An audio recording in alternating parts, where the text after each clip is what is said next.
To fa, jama'a a karon farko Mustapha Khamenei wato sabon shugaban juyin juya halin ƙasar Iran ɗa ga Ayatollah Ali Khamenei ya bayyana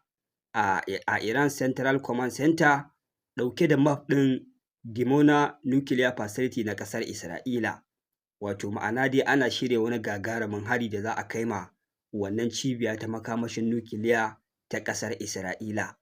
Kenan ita ma za a ga bayanta za a tarwatsa ta, wadda ita ce babbar cibiyar makamashin nukiliya ta ƙasar Isra'ila, wacce fasa ta tamkar a ce ma an harba makamin ne a cikin ƙasar. Wato wannan dai lamari shi ne karo na farko tun bayan da aka naɗa Mustapha Khamenei da ake ta raɗe-raɗin cewa a lokacin da aka kai wannan farmaki ma na farko da aka hallaka mahaifinsa,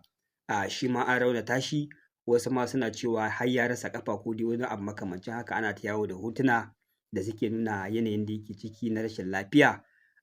wanda wannan karo na farko kenan da ya bayyana a wannan command center na ƙasar Iran ɗauke da wannan map na Dimona Nuclear Facility, wato a cibiyar babban makamashin nukiliya ta ƙasar Isra'ila kenan da take birnin Dimona. Wanda wannan dai lamari ya biyo baya ne sakamakon barazana da shugaban ƙasar Amurka Donald Trump ya yi na cewa nan da ranar Talata za ta kasance rana ce ta rusa ilahirin infrastructure na ƙasar Iran,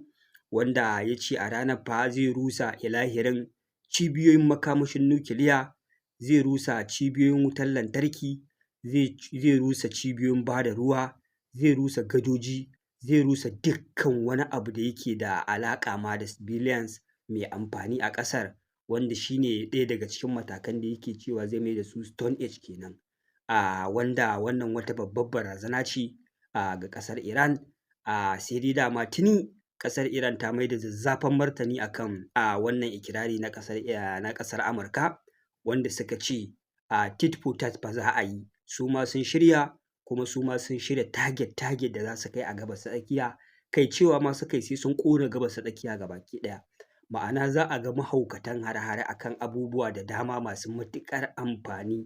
wanda hakan wani babban barazana ne ga zaman lafiyan Gabas ta Tsakiya, kuma wani mataki ne da yaƙin zai escalating ya kai mataki mai ban tsoro da zai iya zama beyond control. Wato ƙasar Iran dai ta ce fa duka waɗannan gurare da ake cewa za a kai mata hari a cikinsu, ita ma fa sai ta kai hari akan ire-ire waɗannan gurare a ƙasashe, ba wai ƙasa ɗaya ba, ƙasashe na Gabas ta Tsakiya, har da irin su Saudiyya, irin su Kuwait, irin su Lebanon, irin su UAE, kai duk sauran waɗannan ƙasashe dai da akwai air base na Amurka, to fa su ma duk irin abin da aka taɓa nasu, to su ma sai sun taɓa kwatankwacin irin shi a cikin waɗannan ƙasashe, har ma da ƙasar mutanen gabaki ɗaya. Wanda wannan dai barazana ta biyo baya ne bayan gaza cimma nasara. Wato an kai matakin da sun buga gabas da yamma, kudu da arewa, ƙasa da sama, ina ne za su samu lago su ci nasara akan dakarun sojojin ƙasar Iran, amma fa nasara ta gagara. Hasali yaƙin nan fa ana yin shi ne tsakanin soja da soja. Ƙa'idar yaƙi ana yi ne tsakanin soja da soja, al'ummar ƙasa ba ruwansu, ko da hare-hare za a kai cikin ƙasa, ana kaiwa ne akan kawai cibiyoyin sojoji da hukumomin tsaro na ƙasa, wanda ilahirin kan waɗannan cibiyoyi yaƙi yake tsayawa. Kai in za ka kai hari a kansu za ka kai, kai ma idan za a kawo maka akan ire-irensu za a kawo maka. Kuma ƙasar Amurka duka ta ba da labari cewa fa duka ilahirin waɗannan cibiyoyi ta gwada kai waɗannan hare-hare, kai hasali ma cewa ta yi duk wasu abubuwa na amfanin soja a ƙasar Iran ta riga ta yi rugu-rugu da su, wanda yaƙi ya ƙaryata wannan labari, wanda aka ga martani ma da ƙasar Iran take maidawa bayan an yi waɗannan ikirari ya ma fi nasarorin da ta samu a farko-farko. Misali, musamman abin da ya faru ranar Juma'a da ƙasar Iran ɗin ta rinƙa harbo jiragen yaƙin ƙasar Amurka masu matuƙar daraja da matuƙar tsada, wanda wannan abu ya fusata ƙasar Amurka har ta kai ga waɗannan pilot guda biyu sun faɗa ƙasar Iran, wanda garin ceto pilot na biyun ƙasar Iran ta ƙara samun gagarumar nasarar ƙara harbo wasu jiragen yaƙi na ƙasar Amurka, wanda waɗannan jirage su ma dai lamarin ya ma ƙasar Amurka zafi. Ƙasar Amurka dai ta fito ta yi ikirarin cewa ta yi successful mission, ta ƙwato wannan pilot ɗin da farko ta ce ba ma tare da ta rasa komai na jiragen yaƙi ko sojoji ba, wanda ta ce wannan wani mission ne da ta kafa tarihi da shi, sai dai daga bisani labari da ya zo bayyana da kuma shaidu na zahiri ga shi nan irin gagarumin ɓarnar da ta yi, asarar da ta yi a wannan mission ɗin da ta ce ta yi, ya bayyana ya ma kusa ɗara abin da ta rasa a lokacin da su wannan pilot ɗin suka faɗa cikin ƙasar Iran. Wanda ake hasashen a cikin fa waɗannan jirage da ƙasar Iran take ikirarin ta harbo har da sojojin Amurka a ciki, duk da dai ba a tabbatar da haka ba. Daga bisani dai ƙasar Amurka ta ayyana cewa fa shi kanshi wannan pilot ɗin ta yi rescuing ɗin shi, kuma ta mai da shi cikin ƙasar Amurka, ta mai da shi cikin sansanin sojojin ƙasar Amurka lami lafiya. Wanda har yau duniya tana nan tana kokonto fa cewa fa kai ba ma fa da gaske bane fa, maganar wai an ceto wannan pilot ɗin labari ne kawai na ƙanzon kurege, ƙila a daidai lokacin da suka zo ceton shi ruwan bala'i da hare-hare da ƙasar Iran take ta kaiwa, da har ya kai ga ta yi nasarar tarwatsa waɗannan jirage ne ya sa ma ƙila ƙasar Amurka ta yi retreat ta koma kuma ta yi declaring ɗin winner cewa ta ceci wannan pilot ɗin, amma ba ma lallai bane da gaske ɗin a wannan mission ɗin ta ceto shi. Amma dai ita dai ta riga ta bayyana cewa ta ceto wannan pilot ɗin, wanda wannan ƙazamar kunya da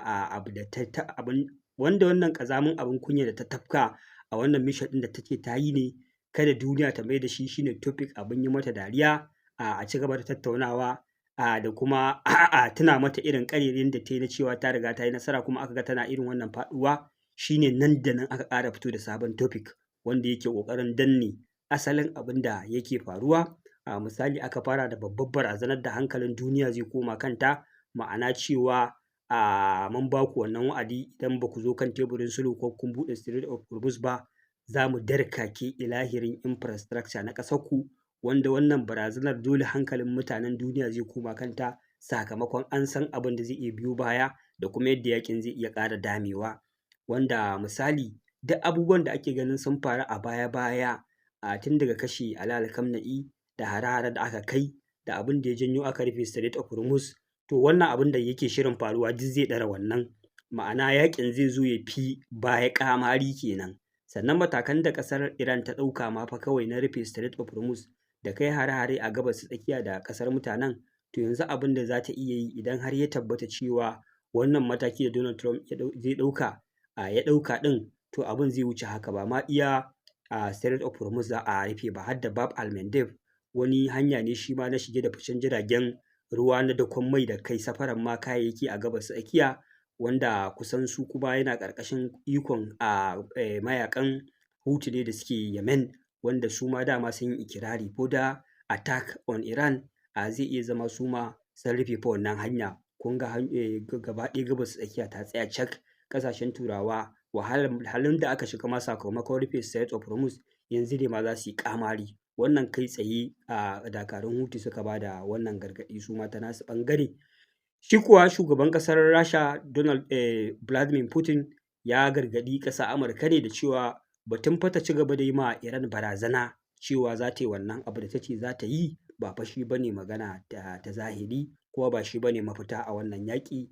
Mafita shine kawai fa a koma kan teburin sulhu, a yi magana a warware wannan yaƙi ta teburin sulhu, kuma a girmama muradan ƙasar Iran ba tare da an masa danniya ba, a tattauna da su a warware wannan abu ta sulhu, amma ba maganar a ce za a yi wannan bambame ƙasar Iran da ake ikirarin za a yi ba, domin hakan wani abu ne da zai ƙara sanya yaƙi ya escalating ya kai wani mataki. Kowa ya sani cewa dama already ƙashin gwiwan ƙasar Iran wanda suke bayanta akwai ƙasar Rasha, akwai ƙasar China, wanda ƙasar Rasha ita tana taimakawa da makamai ne gaskiya, ita kuma ƙasar China tana taimakawa da intelligence na maganar satellite da haska ma Iran wasu gurare ta sararin samaniya da za su taimake ta a wannan yaƙi. Don haka wannan barazana da aka ma ƙasar Iran dole ne an kawo su gaɓar da dole su ma sai sun tsoma baki, kuma a labari ta ƙarƙashin ƙasa da nake samu akwai wani mataki da ita kanta ƙasar Rasha take shirin ɗauka idan har ya kai ga an yi ma ƙasar Iran abin da ake ikirarin cewa za a yi mata, ita ma za ta yi ma Iran wani irin taimako da magana ta gaskiya ƙasar Amurka da ƙasar mutanen ba za su ji da daɗi ba. Na ga adadin makamai da kuma irin makaman da ake ikirarin cewa ƙasar Rasha tana ikirarin cewa za ta mallaka ma ƙasar Iran idan har ya kai ga an ɗauki irin wannan matakin a kanta. Amma dai na fi son labarin ya tabbata gaskiya kafin in zo in faɗa muku sunayen makaman da adadinsu, wanda shi ne sahihin labari. Wannan shi ne matakin da ake ciki. A ɓangaren shugaban ƙasar Donald Trump ma shi har date ya bada, time ya bada, ya ce misalin ƙarfe 8 PM, wanda kawai bai ce komai ba bayan ya wallafa wannan date ɗin. Wato ma'ana irin daidai lokacin da idan ƙasar Iran bata zo kan teburin sulhu ba, a daidai wannan lokacin zai zamana lokaci ne da zai kai wannan hare-hare da ya yi ikirarin zai kai a cikin ƙasar Iran. Wanda ita kuma ƙasar Iran already ta ce fa tana shirye, kuma tana jira idan fa aka kai wannan hari ta ɗau mataki wanda ba zai ma duniya daɗi ba, wanda zai ƙara rincaɓe wannan yaƙi. Ma'ana dai ƙasar Iran ta zama ma ƙasar Amurka ƙarfen ƙafa. Ƙasar Amurka ta zama ƙasa da ta fara jin kunya a cikin manyan ƙasashen duniya. Wato da farko da sun yi ma ƙasar Rasha izgili a yaƙin da ta ɗauki shekaru tana yi da ƙasar Ukraine, wanda wannan yaƙi ya shafe kusan shekara 4, amma ƙasar Rasha bata cimma muradanta ilahirinsa a cikin ƙasar Ukraine ba, wanda hakan ya janyo aka yi ta mata habaici, ana nuna gazawarta, ana cewa kasancewarta super power mai ikirarin manya-manyan makamai a faɗin duniya, amma ta shekara 4 tana yaƙi da Ukraine bata kai ga cimma nasarori ba. Kowa ya sani akwai ma bambanci mai girma tsakanin yaƙin da ake yi a Rasha da kuma yaƙin da ake yi a Iran. Domin ita Rasha tana yaƙi ne da ƙungiyar NATO kacokan da Amurka, wanda kowa ya sani biliyoyin kuɗaɗe da ake haɗawa daga waɗannan ƙungiyoyi ana kaiwa ƙasar Ukraine, da tankoki na yaƙi, kai da sojoji ma da ake ɗebo su mercenaries daga sassa na duniya a je a zuba su a ƙasar Ukraine, aka dinga gwabza wannan ƙazamin yaƙi. Wato ma'ana yaƙi ne da ake kusan za a ce da duniya ma ake yin shi a cikin ƙasar Ukraine, amma Rasha ita kaɗai take fafata wannan yaƙi bata gaza ba har tsawon shekara 4. Wanda ita kuma ƙasar Iran abin mamaki fa ita kaɗai ce take yaƙi da mutum 2. Wato ba wai wani taimako take samu irin na sojoji ga su nan kai tsaye ba, kamar yadda ita Ukraine already ake yi mata. Wanda ita fa Ukraine hatta ana zargin mafi akasarin sojojin da suke cikin ƙasar Ukraine ɗin ma ake yaƙi da su sojoji ne na ƙungiyar NATO. Ita kuma Ukraine ana da tabbacin cewa ilahirin wannan yaƙi da take fafatawa sojojinta ne kawai, illa iyaka ɗan intelligence ɗin da ake taimakonta da shi, amma ƙarfinta ne da makaman da ma ta ƙera mallakin ƙasarta ake gwabza uban wannan yaƙi. Amma ga shi ƙasar Amurka ta shafe makonni sama da 4 tana duk dabarun duniya da ƙarfin soja da komai da take takama da shi, har yanzu fa nasara bata gagara ba, kuma babu alamun nasara, wanda shi ne kai ga matakin bari mu rusa infrastructure tunda mun kasa faɗa da sojojinku. Kun ga wannan ba ƙaramin abin kunya ba ne. Wannan shi ne halin da ake ciki. Wannan shi ne mataki da aka ƙara shiga a wannan yaƙi, wanda mai ban tsoro ne, ba ma fata ya kasance. Muna fata a samu mafita a daidai wannan gaɓa, a kawo ƙarshen wannan yaƙi domin al'ummar duniya ta zauna lafiya. Kun dai ga yadda hatta mu kanmu nan 'yan Najeriya wannan yaƙi yake shafan mu. Saboda haka an dai riga an ba hammata iska, kuma ko yanzu wannan yaƙi ya ƙare sun ga ƙwanjin ƙasar Iran, kuma na tabbatar sun shiga taitayinsu nan gaba. Ko shawara aka ba su afka ma Iran ƙasa ba zata irin haka, zai wuya su ɗauki wannan shawara. Wannan shi ne kaɗan daga halin da ake ciki. Ku ci gaba da bibiyan mu domin samun sahihan labarai game da halin da ake ciki a wannan yaƙi. Sai a bidiyo na gaba. Wassalamu alaikum warahmatullahi ta'ala wabarakatuh.